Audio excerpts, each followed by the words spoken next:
Então é o seguinte, o assunto hoje é o assunto cosmovisão.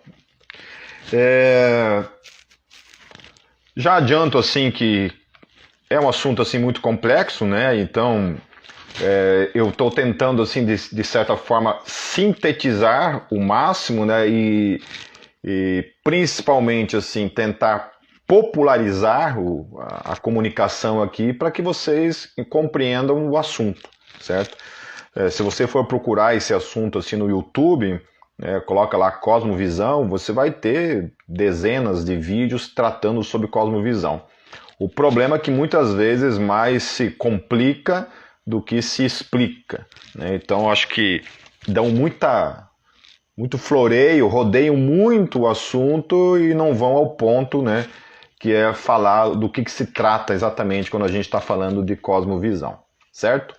Lembrando que depois essa live ela fica gravada, né? E depois também será postada no YouTube, ok? Então vamos lá. Cosmovisão, o significado do termo. Então, cosmovisão significa visão de mundo, a forma como o indivíduo vê e entende o mundo, o que direciona as relações humanas e os papéis dos indivíduos, é de onde vêm as respostas às questões filosóficas básicas, como a finalidade da existência humana, a existência da vida após a morte. É, portanto, um conjunto de valores, crenças e concepções que todo indivíduo carrega dentro de si acerca da sua existência e que move suas ações e pensamentos neste mundo. Ok? Então, essa é a definição de cosmovisão. Então, visão de mundo. Todos têm uma visão de mundo. Qualquer pessoa que nasceu nesse mundo e que tem consciência da sua existência, que pensa, né, acerca de qualquer questão da vida e que se move, ela é movida pela sua cosmovisão. Mesmo que ela não tenha consciência disso, certo? Mesmo que ela desconheça até mesmo o termo, né? Ela não sai por aí falando, né? 99,9% das pessoas no mundo não sai por aí falando assim, essa é a minha cosmovisão, eu me movo pela minha cosmovisão, né? Então a grande maioria do planeta nem sabe, nem se interessa por esse termo e o seu significado. No entanto, a realidade desse termo é outra coisa. Então todos nós nos movemos por cosmovisão. Nós temos uma cosmovisão dentro da gente, ok? Então todo indivíduo neste mundo tem uma cosmovisão e se move por meio dela, mesmo em situações em que ele não tenha consciência plena acerca dela. Então é aquela coisa, por que o cara se move? Por que ele age dessa forma? Por que ele pensa dessa forma? Por que ele julga dessa forma? De onde vêm essas questões na vida dele? Por que ele se move dessa maneira? Então, existe uma cosmovisão dentro dele. Ainda que ele não tenha isso definido e não seja uma coisa consciente, ele se move segundo essas cosmovisões, segundo essa cosmovisão que há dentro dele. Então, o indivíduo pode simplesmente se mover por meio de algo que ele nunca parou para refletir acerca deste algo. Então essas concepções de cosmovisões não surgem se autoconclamando como cosmovisão. Você pode simplesmente ter herdado uma cosmovisão sem ter se apercebido acerca dela. Ok? Então, eu queria indicar alguns livros que são muito bons para tratar a questão de cosmovisão. Algumas coisas que eu vou tratar hoje aqui vêm de dois deles em especial. Que o primeiro que eu quero indicar é esse daqui, ó. Vai estar ao contrário, mas depois a gente vai colocar nos comentários, ok? Esse do Francis Schaeffer, que é Como Viveremos. Muito bom esse livro. Aliás, toda a literatura do Francis Schaeffer, meus queridos, compre, tenha na sua biblioteca, que é riquíssimo, ok? De conteúdo e trata muito essa questão de apologética, essa questão de cosmovisão e filosofia, ok? Também questões teológicas profundas, certo? Então, Como Viveremos, do filósofo teólogo Francis Schaeffer, já falecido já há muitos anos, certo?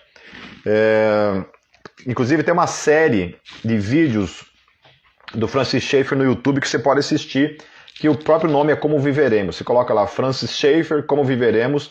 São 8 episódios, se eu não me engano. O primeiro parece que não está liberado no Brasil, mas os outros 7 estão liberados e são legendados. Então, para quem não sabe inglês, né, como é o meu caso, você pode assisti-lo.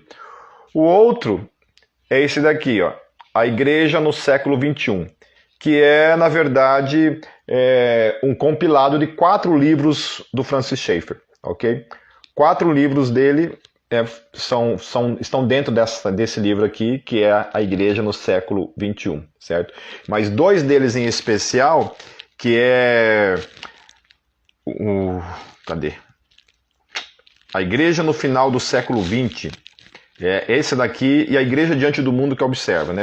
São esses 4 livros assim, em especial que vão tratar um pouco dessa questão de cosmovisão também, né?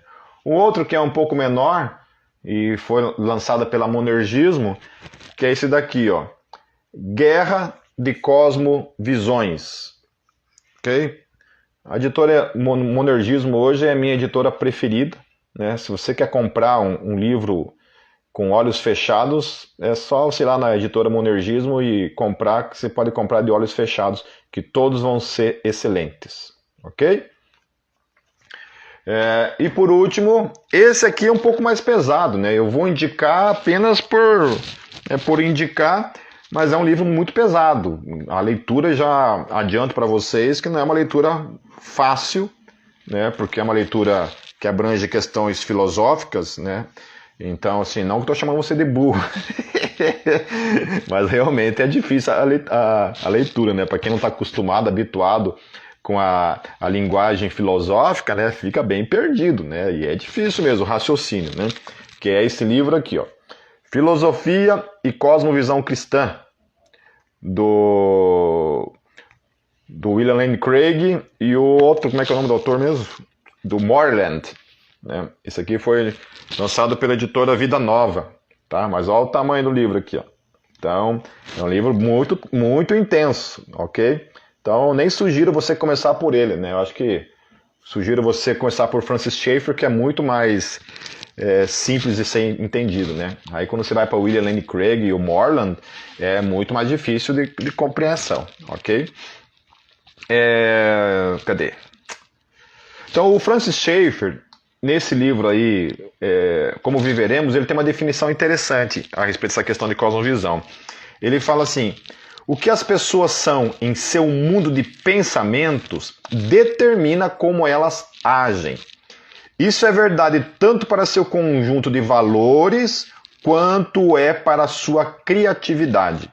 É verdade para as suas ações coletivas, tais como suas decisões políticas, e é verdade para a sua vida pessoal. Então, né, dando um exemplo da questão política, a cosmovisão faz toda a diferença, né? Na hora que você pega e você se move em questões políticas. Então, algumas pautas que eu, como cristão, não defendo por causa da minha cosmovisão cristã.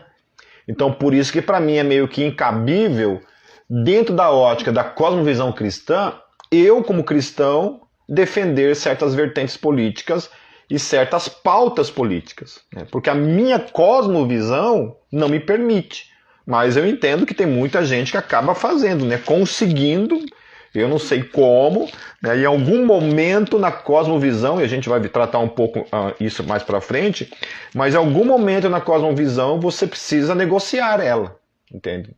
Você não pode tratar ela de modo absoluto, para que assim você possa então talvez praticar algumas atitudes políticas que, no meu entendimento, são contrários à questão cristã, né? A questão da cosmovisão cristã.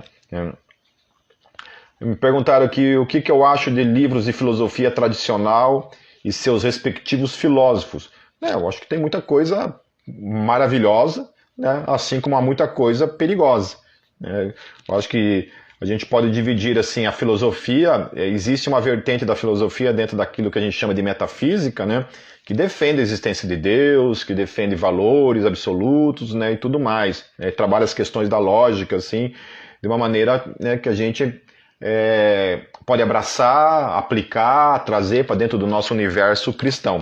Porém, há questões dentro da filosofia que são simplesmente existencialistas, né, humanistas, e que são perigosas para a fé cristã, né? Principalmente se você é um leigo no aspecto da base, né, da apologética cristã, é perigoso você ler e ser levado, né?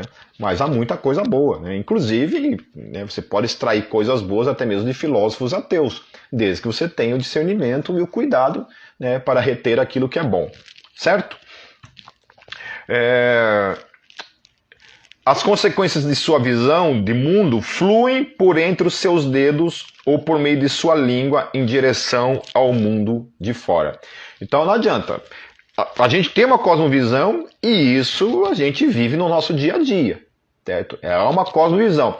Ainda que no cristianismo isso vai contrastar muito, né? Vai ser de certa forma, até mesmo na prática, ele vai acabar se manifestando de uma maneira, às vezes, até mesmo contraditória. Mas a cosmovisão cristã, ela também abraça essa possibilidade, né?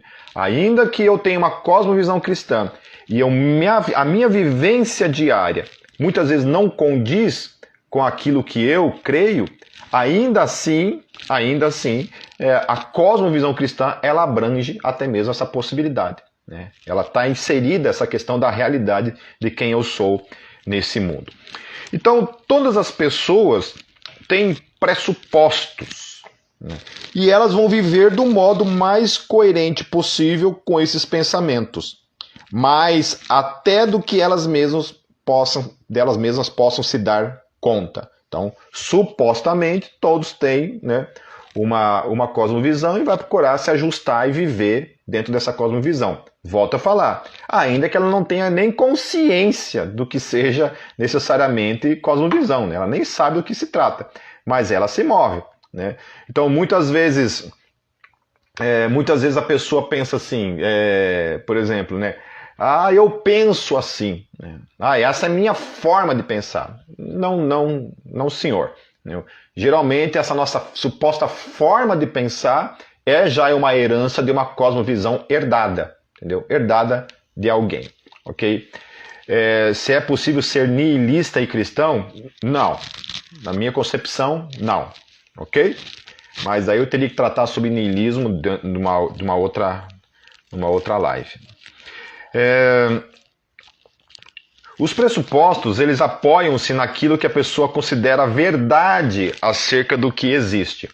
Os seus pressupostos fornecem ainda a base para seus valores e, em consequência disso, a base para suas decisões. Ok? Então, de acordo com a minha cosmovisão, né, eu me movo por ela no meu dia a dia. É assim que eu penso, né? Eu achei interessante uma vez o pessoal do estar evangelizando uns meninos de rua, né, que viviam da questão muitas vezes do roubo, né, e na concepção deles eles não entendiam que aquilo era errado, né? Essa era a cosmovisão deles. A cosmovisão deles, né, era que roubar não era errado, entende? Roubar não era errado, né? Da maneira que pensa um homem e é de fato muito profundo. O indivíduo não é o mero produto das forças ao seu redor. É o mundo interior dos pensamentos que determina a ação externa. Então a cosmovisão, ela envolve, além dessa questão daquilo que nos move, ela envolve 6 perguntas, né? 6 grandes perguntas. Primeira, de onde surgiu o mundo, né? Tudo o que existe surgiu ou sempre existiu? Qual o futuro desse mundo? Qual é o amanhã desse mundo criado? Onde estão os fundamentos, os princípios e os valores da vida? De onde vem? Né? Onde estão fundamentados esses princípios, esses valores da vida? Quando eu digo que o ser humano tem importância, de onde vem essa importância? Quem que disse que o ser humano tem importância, né? que o ser humano tem valor intrínseco. De onde vem isso? Quarto, por que eu devo me comportar dessa maneira? Existe um comportamento que é estabelecido para o ser humano, basicamente em todas as culturas, né? Mas por que eu devo me comportar dessa maneira? De onde vem isso, né? Existe algo que podemos chamar de verdade absoluta? Afinal, existe uma verdade? Então a cosmovisão, ela determina isso, né? Para alguns, não existe verdade absoluta. Essa é a cosmovisão dele e, portanto, todas as suas escolhas vão supostamente partir desse conceito de que não existe uma verdade absoluta, né? E vai caminhar disso, ainda que eu acho que isso é impossível. Entendeu? Acho que absolutamente ninguém nesse mundo vive sem ter uma verdade que ele, ainda que ele não fale isso da boca para fora, né, aqui dentro ele lida com isso como uma verdade absoluta. A sexta coisa é por que o mundo é da forma como é. Então, ou seja, por que da existência do mal, né, por que existe, por que o mundo é dessa forma. Então, a cosmovisão vai, de alguma forma, responder, né, essas questões de cada um. Me pediram para indicar o livro do Jonas Madureira, Inteligência... esqueci o nome. Depois alguém pode mandar para mim o nome do livro aí, mas tem um livro do Jonas também que trabalha sobre cosmovisão, que é muito bom. No entanto, existem as grandes cosmovisões que regem a humanidade como um todo. Então, ainda que, né, exista uma cosmovisão individual, né, de cada ser humano, existe aquelas cosmovisões que são as mais, né, que abrangem de modo geral a humanidade e que a gente acaba se identificando com ela, tá certo? Então, primeira delas, né, então a gente tem assim, a cosmovisão religiosa, um grande grupo, e a cosmovisão materialista ou ateísta, né, que é um outro segundo grupo, certo? Então, tratando esse segundo grupo, que seria o ateísmo, né, o ateísmo materialista. Então, olha só, Platão ele entendia que, independente de a que parte estejamos nos referindo, se não há absoluto, então o particular tem, então o particular não tem sentido. O universal ou absoluto é o que permite que os particulares se ajustem e o que dá unidade e sentido ao todo. Então, assim, o que acontece? O ateísmo, ele nega essa questão do absoluto, né? Então, é o absoluto que dá sentido às coisas. Então, logo, se eu tenho uma cosmovisão ateísta, é um problema o que vem em seguida. Então, quando um ateu tenta, de alguma forma, estabelecer algum tipo de resposta para esse mundo, ele vai partir, então, de um mundo que não tem uma verdade absoluta, né? E isso se torna um problema, então. Porque qualquer coisa que você for afirmar a partir de então, né, pode ser simplesmente uma verdade relativa, né? Uma suposta verdade, e isto é relativo, certo? Então, o Sartre, por exemplo, ele dizia: um ponto finito é absurdo se não tiver um ponto de referência infinito. Então, nisso ele tem razão. Se nós não temos um ponto infinito como referência, a existência não tem sentido, ok? Para ter sentido, nós precisamos que tenha algo como um ponto infinito para ter como referência. Então, os pensadores humanistas, que partem da total autonomia, acabam chegando à conclusão de que não há valor ou sentido no mundo, ou então tentam produzir valores e sentidos de maneira meramente retórica. Então, ainda que um ateu lá possa espernear, sapatear e tentar dar sentido à sua existência, à sua vida, ok? Se não existe uma verdade absoluta, se nós surgimos por acaso, né, isso é mera retórica, certo? É mera construção cultural, construção social, ok? Isso não tem nenhum mérito de ser intrinsecamente absoluto e uma verdade absoluta. O nome do livro do Jonas é Inteligência Humilhada. Eu tenho ele aqui, mas confesso que não o li ainda, ok? Então, o Sartre também, ele sustentava que no campo da razão, tudo é absurdo. Nós estamos falando de materialismo, nós estamos falando de ateísmo. Então, ele, que era um ateu, ele falava isso, no campo da razão, tudo é absurdo. Mas, olha só a desonestidade, mas a pessoa pode legitimar a si mesma por um ato da vontade. Okay? Então, ele entendia assim, não existe nenhuma verdade absoluta, mas você faz a tua suposta verdade absoluta para si mesmo. O Karl Jaspers, ele dizia, por mais que a nossa mente nos diga que a vida é um absurdo, ok? Ainda assim podemos ter alguma experiência mais ampla, capaz de nos encorajar a acreditar que haja algum sentido na vida. Então você vê que isso começa a se tornar um problema para o ateu, por causa da sua cosmovisão materialista, de que não existe Deus, não existe absoluto, então isso se torna um problema para ele, porque ele tenta encontrar razão, sentido, onde não existe sentido. Daí é uma coisa assim, meio que cada um faz o seu sentido da vida, aí cada um cria e se vire, e ninguém pode chamar aquilo de absurdo, né? Ok? E aí, junto a essa questão desses caras, essas afirmações ateístas, né? O Marx, no Manifesto Comunista, né, um pouco também trazido com esse ateísmo junto, ele dizia o seguinte, o casamento, ele considerava o casamento como uma parte do capitalismo, né? Então, é uma prostituição particular, como ele expressou. Então, e a família foi assim minimizada. Então, você vê a forma, né, como algumas ideologias de esquerda tratam a questão da família, né? Tem um horror à família. Tem um troço com família, assim, quando a gente fala de família tradicional, né, tem um avesso a essa questão de família tradicional, né? Por quê? Porque já começa aí toda essa questão.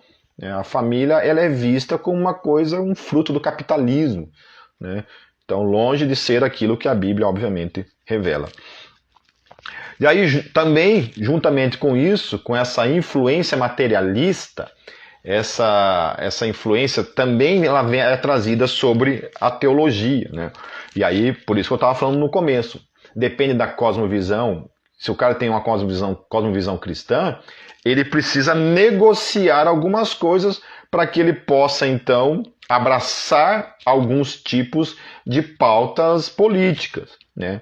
Aí isso a gente chama de liberalismo teológico. O que é o liberalismo teológico?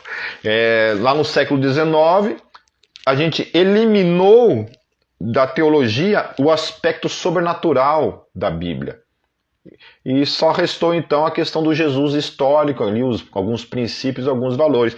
Então não há mais a questão sobrenatural. Então, isso foi uma forma de você pegar e colocar a Bíblia somente as questões assim, né, que a gente não tem muito assim de onde afirmar então o que é certo, o que é errado, o que é verdade, o que não é, porque ficou meio que assim, né? Quem que pode dizer o que na Bíblia é verdade e o que não é verdade? Né? O que de fato Jesus fez e o que de fato Jesus não fez, né? O que é só enfeite, o que é conversa fiada, porque tem teólogos liberais que literalmente é isso, né? Eles não acreditam naqueles milagres que aconteceram na Bíblia.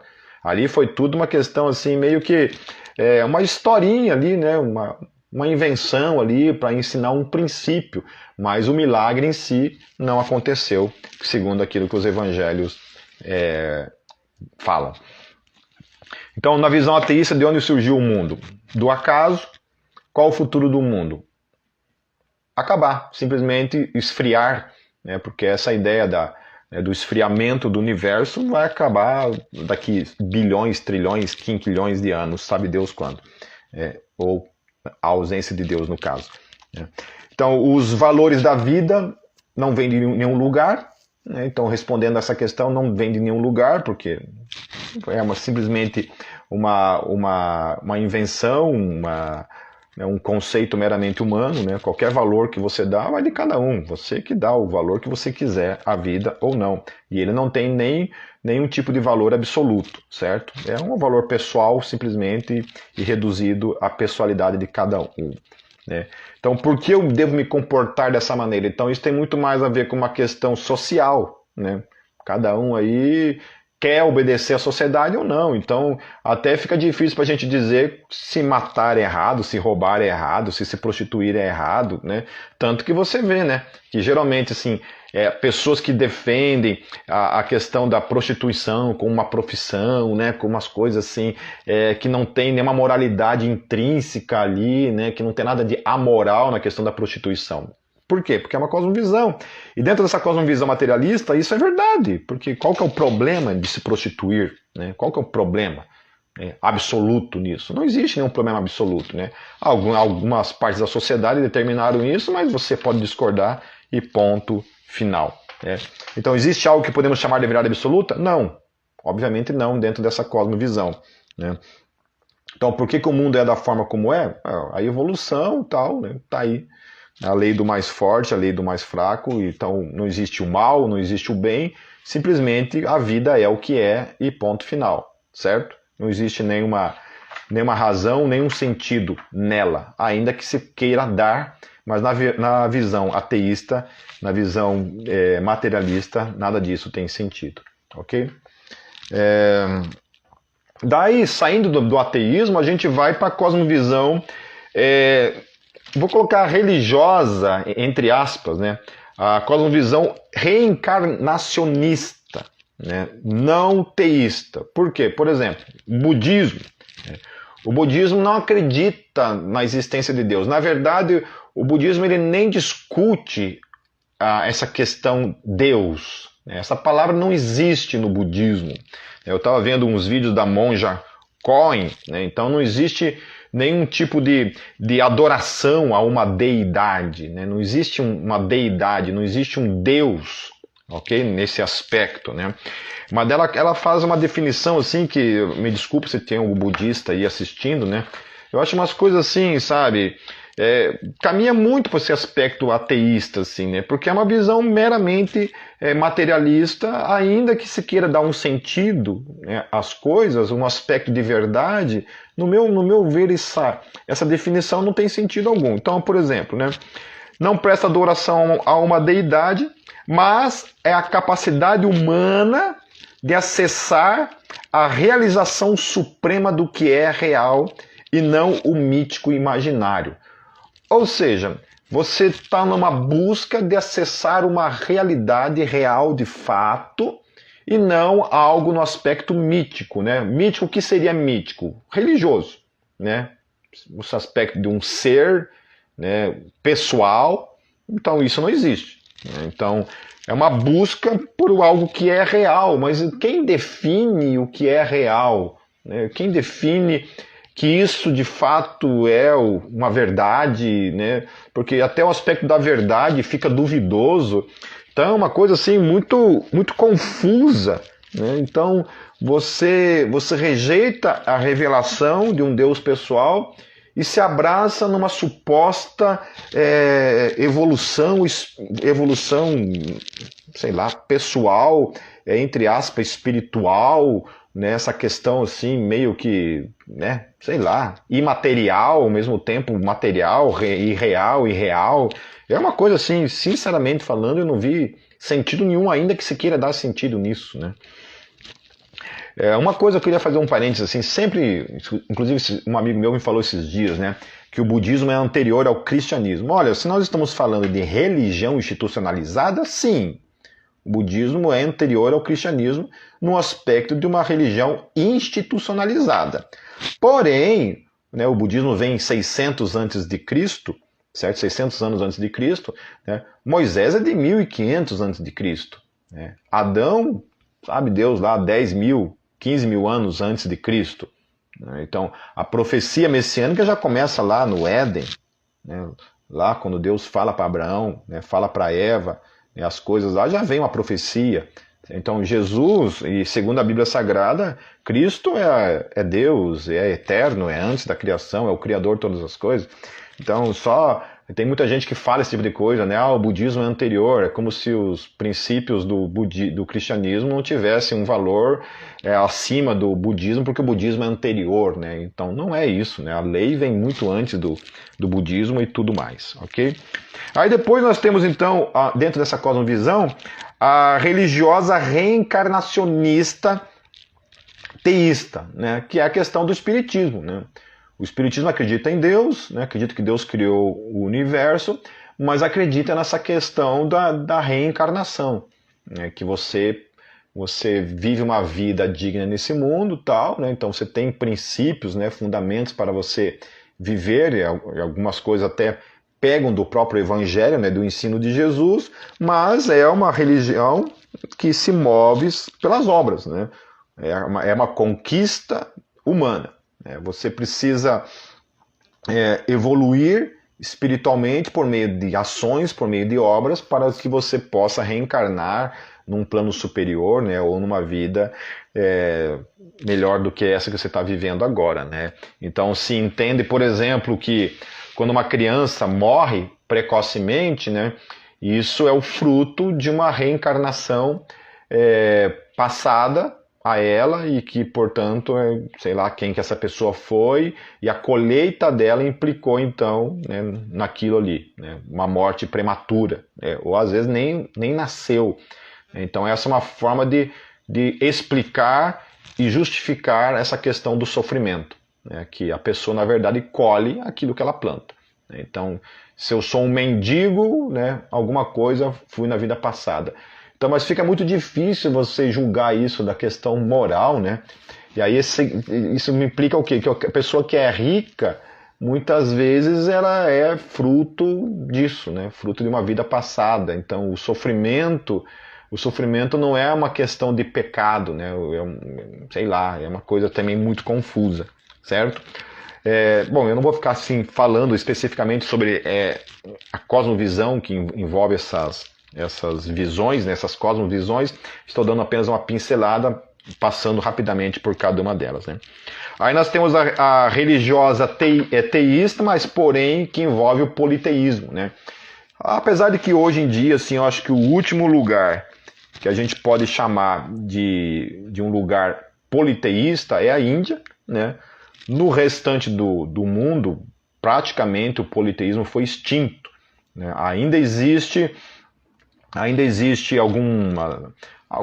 alguns ressurgimentos, né, do paganismo na Europa, né? Mas assim é uma coisa assim muito pequena, né? Não dá para se dizer, né, que há um ressurgimento, né, alguma coisa nesse aspecto. Mas o fato é que o politeísmo foi basicamente extinto fora da Índia, né? Você não encontra ele mais em nenhum lugar, certo? No hinduísmo ainda é o único lugar que você pode encontrar a questão do politeísmo, né? Que é a crença em vários deuses, né? Mas o Francis Schaeffer ele fala uma coisa interessante a respeito dessa questão desses deuses, né? Ainda que ele não trata aqui especificamente os deuses hindus, mas também pode ser aplicado. Ele fala assim: os deuses gregos não eram grandes o bastante, porque eram finitos e limitados.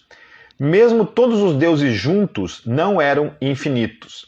Os deuses eram uma espécie de humanidade ampliada, não divindades. Então isso que a gente vê no politeísmo. O que é o politeísmo? Geralmente é um humano amplificado. É um humano com poderes, né, sobre-humanos, mas é um humano, né? É um humano. Continuando aqui. Assim sendo, eles não tinham nenhum ponto de referência suficiente do ponto de vista intelectual. Isto é, eles não tinham nada que fosse suficientemente grande ou suficientemente permanente a que pudessem prender o seu pensamento ou a sua vida. Consequentemente, o seu sistema de valores não era suficientemente forte para fazê-los suportar os desafios da vida, tanto individual quanto política. Até mesmo essa questão de céu, né, essa concepção de céu na mitologia não existia, né? Existia essa questão dos campos, né? Esqueci o termo da palavra lá que se utilizava para isso, né? A questão do Hades lá, a questão do inferno, do mundo dos mortos, né? Era uma concepção muito diferente, né? Não havia salvação, né? É uma forma muito diferente. Mas como eu falei, né? Isso aí nem é visto mais hoje em dia, né? Nem os povos pagãos continuaram sendo pagãos, né? Todos se renderam ao monoteísmo, né? Ou é monoteísta, ou é ateu, né? Ou os hindus, no caso, né? Os indianos que ainda acreditam em politeísmo, né? Então nem tem por que ficar lidando com isso, porque dificilmente você vai encontrar alguém que presta algum tipo de culto ou adoração a Thor, a Odin, né? A Zeus, a Hércules, né? Muito difícil, né? Você vai encontrar lá uma meia dúzia lá na Europa, talvez, e só, ok? Então, finalmente, tratando a perspectiva bíblica. Então, a perspectiva bíblica, basicamente, a cosmovisão cristã, ela se resume em 5 pontos, né? Que é criação, queda, redenção, juízo e eternidade. Ok? Alguns classificam como 4, né? Porque juízo e eternidade estariam juntos. Ok?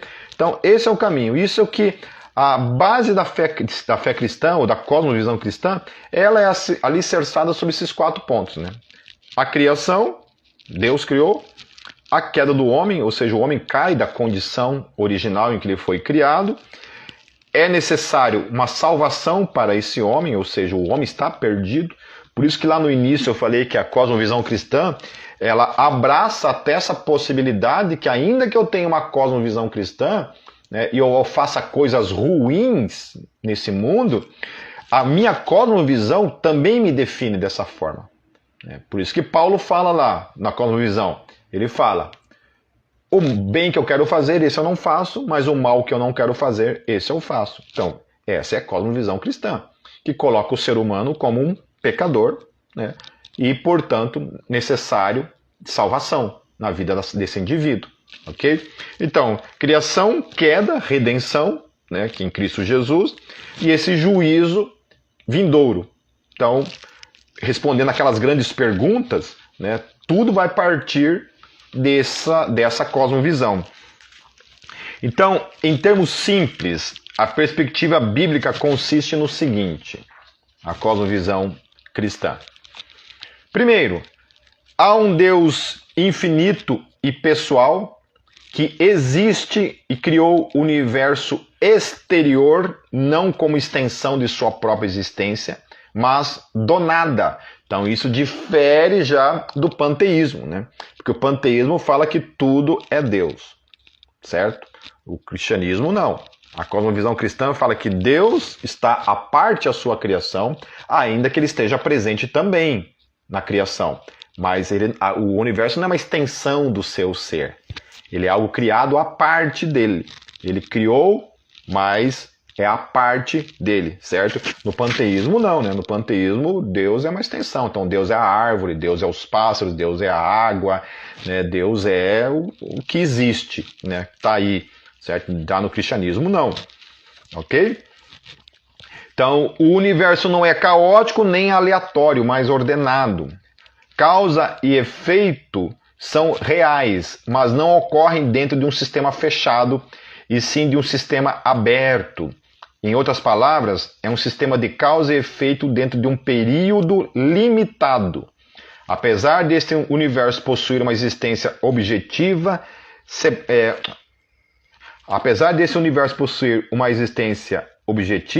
separada de Deus, não opera por sua própria conta, não é autônomo. Deus não é escravo do mundo de causa e efeito que criou, mas pode operar dentro do fluxo de causa e efeito da história.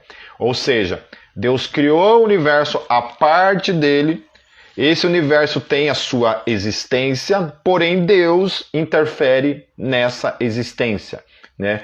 Então por exemplo, o agnóstico, ele não acredita que Deus interfere nesse mundo, né? Ele até acredita na possibilidade da existência de um Deus né, de uma realidade maior, de um Deus, de uma divindade, né, de um ser maior, mas ele não acredita que esse Deus possa intervir no nosso mundo, certo? Já a cosmovisão cristã, não. A cosmovisão cristã acredita que Deus criou o universo fora dele, certo? Ainda que ele esteja presente também no mundo, mas o universo não é ele, né? A Bíblia fala que tudo subsiste por meio de Cristo, então, ou seja, Jesus sustenta toda a existência. Sem ele, nada do que existe existiria. Porém, Deus não é uma árvore. Ele sustenta essa árvore, mas não é a árvore. A energia que sustenta o universo vem dele, mas ele não é necessariamente uma árvore, um cachorro, uma lesma, ou seja lá o que for. Ok? Segundo, Deus criou o ser humano à sua imagem. E isso é muito importante, queridos. Então, o homem não pode ser reduzido a apenas uma parte da natureza. Então, além de Deus ter criado o universo, Deus criou o ser humano à sua imagem. E isso vem fazer uma grande diferença, porque isso vem trazer o quê? A valorização intrínseca do ser humano. Que o ser humano difere de toda a criação. Ainda que o ser humano seja uma criação, o ser humano foi criado à parte disso tudo de um modo especial. Certo? O homem foi feito à imagem de Deus. Então, ele traz sobre ele, em si mesmo, um valor intrínseco que vem da parte de Deus por ser semelhante a Deus. Então, por isso o ser humano tem valor. Numa visão materialista, não existe essa diferença entre um ser humano e uma barata, né? A gente é só criação. É fruto do acaso, não tem nenhum valor intrínseco. A gente pode até dizer, não, o ser humano tem mais valor, mas a gente está só dizendo. Mas não existe de onde a gente tira para dizer que é. No cristianismo, não. Por que o ser humano tem valor? Porque o ser humano foi feito à imagem e semelhança de Deus. Por isso ele tem valor intrínseco, porque Deus o valorizou, Deus o colocou nessa posição de valor acima da criação. O terceiro, Deus não permaneceu calado. Então, Deus falou ao homem na situação histórica de espaço e tempo. A Bíblia e Cristo, em seu ofício de profeta, transmitiram ao homem a comunicação verbalizada proposicional da verdade sobre Deus, sobre a história e sobre o universo. Ou seja, então, Deus cria o universo fora dele, Deus dá valor para o ser humano, certo? E Deus se revela para o ser humano. Então, cria, dá valor e fala, conversa, se relaciona, revela acerca de si mesmo por meio da revelação, por meio da palavra que foi escrita, que hoje nós temos nas mãos, a Bíblia. Então, não é um Deus que somente criou a sua imagem e não tem uma relação com esse homem. A cosmovisão cristã, então, ela abraça essa realidade. Que o Deus, além de criar o homem, além de dar valor para o homem, Deus se comunica com o homem. Então, isso é cosmovisão cristã. É isso que nos move. Por isso que nós oramos. Por isso que nós temos uma relação com Deus por meio da oração. Ou seja, porque a gente crê num Deus que fala. Dentro do budismo não existe essa relação, porque não existe Deus. É uma relação nossa com o universo impessoal. Então, você é pessoal, mas você se relaciona com um universo que é impessoal. Não existe uma pessoa fora de mim. A árvore não é uma pessoa, certo? A árvore não é uma pessoa. Quarto, o universo não se encontra em seu estado normal. Ou seja, não é mais como era quando foi criado e nem o homem. E caminha para um juízo vindouro e consumação histórica no tempo e no espaço. Então a quarta questão é essa. Por que o mundo é como é? Porque ele está fora, por causa da queda, ele não é mais como foi criado, ele está em uma outra situação hoje.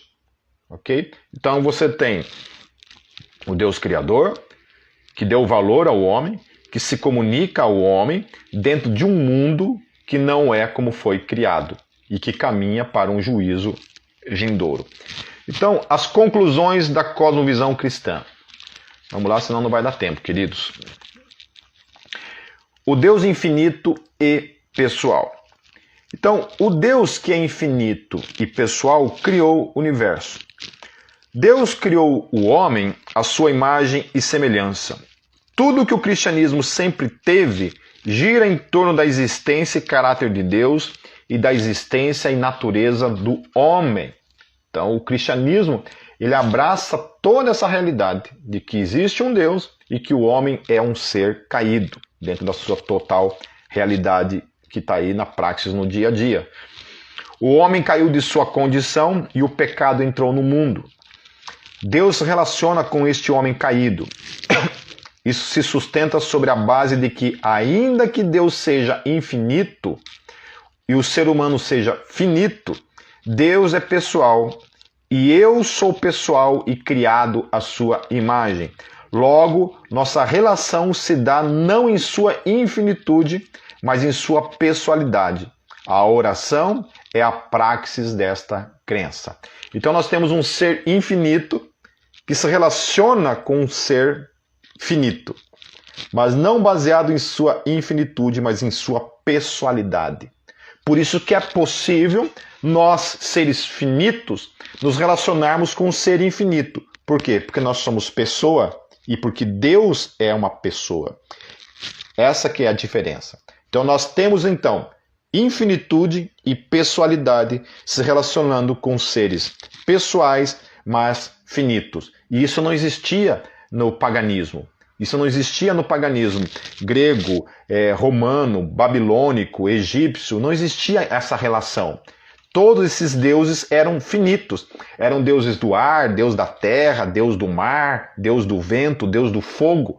Mas nenhum deles eram infinitos, como é o nosso Deus. O nosso Deus é infinito. É infinito, mas é pessoal. Então, ele não é nem panteísmo e nem politeísmo, né? Esses deuses finitos. E nem esse Deus energia. Ele é pessoal, infinito, pessoal, se relacionando comigo, que sou um ser finito e pessoal. Então, a pessoalidade, a pessoa se relaciona com esse Deus. Foi por meio dessa relação pessoal, né, comunicativa, que fala, que ele revelou a sua palavra, a sua lei e a sua graça. Então, dentro dessa revelação, o que ele também revelou é que o julgamento, o juízo, não é apenas justo, mas é também necessário. Ou seja, por isso que ele, revelando-se como um ser pessoal, infinito, ele também se revela como um Deus santo. Olha só. E como um Deus santo, ele coloca então que o pecado humano terá um dia juízo. Terá juízo. Por isso me dá a base para que eu me comporte dessa maneira. Porque se eu não me comporto dessa maneira, eu vou trazer juízo sobre a minha vida. Agora, se não existe Deus, não existe juízo, por que eu devo me comportar dessa maneira? Se não terá nada que virá sobre a minha vida, né? Qual que é o problema de eu praticar, de eu viver o mal na minha vida? Ok? Então, é o fato da minha cosmovisão trazer esse conceito de um juízo que virá, é que me faz eu me comportar dessa maneira. Porque eu sei que os meus atos trarão consequências de juízo sobre a minha vida. Então, sem essa revelação, o ser humano não tem nenhuma base absoluta que define o certo e o errado. São conceitos sem sentido. Então, qual é a saída que o cristianismo oferece para que você não receba este juízo? Então, agora vem a outra parte, né? A parte em que Deus então vai trazer juízo. Tá, então como me viro? Né? Como eu saio dessa condição? E aí lá é o que Paulo fala em Romanos 3, 23 a 24. Porque todos pecaram e destituídos estão da glória de Deus, sendo justificados gratuitamente pela sua graça, pela redenção que há em Cristo Jesus. E aí que é o ponto em que vai diferenciar a questão da visão religiosa monoteísta em relação ao cristianismo e ao judaísmo e ao islamismo. Judaísmo e islamismo não são movidos pela salvação pela graça. O ser humano precisa obedecer leis, regras para serem salvos. E obviamente que a Páscoa, a visão cristã, é a única que abraça essa realidade, que ninguém consegue fazer isso. É a única que dá esse recado dizendo assim, ninguém consegue. Ninguém consegue agradar a Deus. Ninguém consegue ser perfeito. Ninguém consegue ficar sem pecar. O ser humano é um pecador. O ser humano, ele erra. Ele tenta fazer o bem, mas ele não consegue. E o mal que ele não quer fazer, ele faz. E por isso que o cristianismo faz sentido. Porque o cristianismo é o único que então abraça por completo essa realidade da falência humana e providencia para o ser humano, então, a sua graça. Então, olha a diferença da cosmovisão cristã. Cosmovisão cristã. Deus criou o universo. Deus cria o homem à sua imagem e semelhança, portanto, o homem tem valor intrínseco, porque ele é criado à imagem de Deus. O homem cai dessa condição. O homem peca. O pecado entra no mundo. Deus precisa trazer juízo sobre o homem, porque o homem, ainda que Deus tenha revelado a sua santidade e a sua lei, o homem não consegue viver condizente com essa realidade. O homem não consegue obedecer a Deus e viver segundo essa realidade. Portanto, para o homem é necessário uma outra coisa, porque consciência do certo e errado o homem tem. Mas o homem não consegue vivenciar essa realidade. E aí é necessário, então, Deus providenciar a sua graça, a sua salvação, por meio de Cristo Jesus. Então, isso me coloca, então, na condição de santo diante de Deus, por causa de Cristo Jesus. Me liberando do quê? Do juízo vindouro, que um dia virá sobre toda a humanidade e que Deus já colocou sobre Cristo naquela cruz, quando Deus nos julgou em Cristo Jesus, quando Cristo morre naquela cruz pelos meus pecados, pelo juízo que viria e que virá um dia sobre a humanidade, mas que não virá mais sobre mim, mas somente sobre aqueles que não estão em Cristo Jesus. E aí nós temos a consumação da história. Lá em Apocalipse 22, é bem interessante, queridos. Eu queria ler ele inteiro, que são 21 versículos, mas olha só a consumação de tudo isso. Então nós temos criação, um Deus que cria um ser humano pessoal, o ser humano cai dessa condição, se torna um pecador e transforma o mundo da forma como é.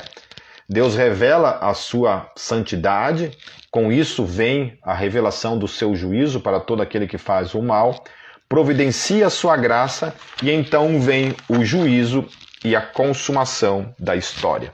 Olha só o que diz, e aí divide esses dois mundos, divide a humanidade entre a cosmovisão cristã, a realidade da encarnação dessa realidade que nos move no dia a dia, e aqueles que não são movidos por essa cosmovisão. Apocalipse 22 diz assim: E mostrou-me o rio puro da água da vida, claro como cristal, que procedia do trono de Deus e do Cordeiro. E no meio da sua praça, e de um e de outro lado do rio, estava a árvore da vida, que produz 12 frutos, dando seu fruto de mês em mês, e as folhas da árvore são para a saúde das nações. E ali nunca mais haverá maldição contra alguém, e nela estará o trono de Deus e do Cordeiro, e os seus servos o servirão. E verão o seu rosto, e nas suas testas estará o seu nome. E ali não haverá mais noite, e não necessitarão de lâmpada, nem de luz do sol, porque o Senhor Deus os ilumina, e reinarão para todo sempre. E disse-me: Estas palavras são fiéis e verdadeiras, e o Senhor, o Deus dos santos profetas, enviou o seu anjo para mostrar aos seus servos as coisas que em breve hão de acontecer. Eis que presto venho. Bem-aventurado aquele que guarda as palavras da profecia deste livro.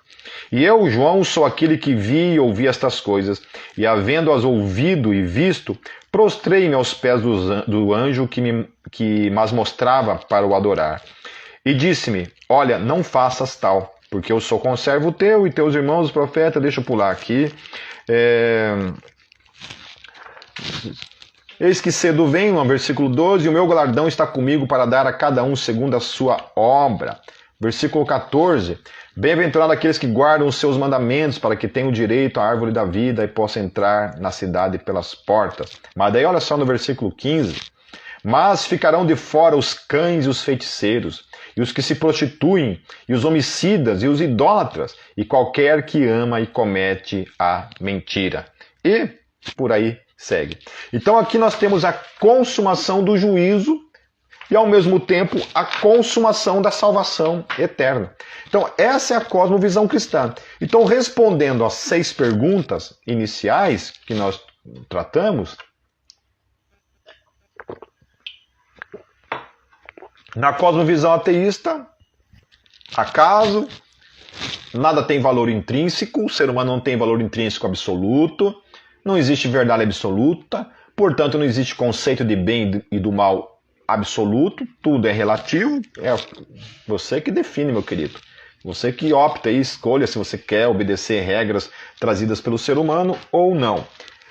Na visão reencarnacionista, não existe, budista, não existe Deus. Tudo é energia e evolução para algo lá que a gente nem tem ideia do que quer que seja.